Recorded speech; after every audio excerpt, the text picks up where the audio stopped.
ہم کریں گے ہر مظلوم کی حمایت۔ السلام علیکم ناظرین، میں ہوں حورین فاطمہ اور آپ دیکھ رہے ہیں حمایتی نیوز HD چینل۔ نظر ڈالتے ہیں آج کی اہم خبر پر۔ گوجرانوالہ پولیس اسٹیشن صدر کاموکی کے حدود میں افسوسناک ٹریفک حادثہ، رانگ طرف آنے والی مسافر بس نے موٹر سائیکل سواروں کو کچل دیا، 3 افراد جاں بحق 2 زخمی افراد کو طبی امداد کے لیے ہاسپٹل منتقل کر دیا گیا۔ گوجرانوالہ پولیس اسٹیشن صدر کاموکی کی حدود میں قائم نجی ہوٹل کے قریب افسوسناک ٹریفک حادثہ پیش آیا ہے۔ ذرائع کے مطابق رانگ طرف سے آنے والی مسافر بس نے موٹر سائیکل سواروں کو کچل دیا ہے، جس کے نتیجے میں 3 افراد جاں بحق ہو گئے ہیں اور 2 افراد کے زخمی ہونے کی اطلاعات موصول ہوئی ہیں۔ مسافر بس لاہور کی جانب جا رہی تھی۔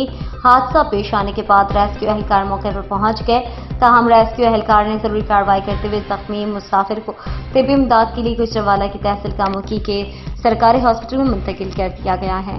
اب تک کے لیے اتنا ہی۔ مزید خبروں اور اپڈیٹ سے باخبر رہنے کے لیے دیکھتے رہیں حمایتی نیوز HD چینل۔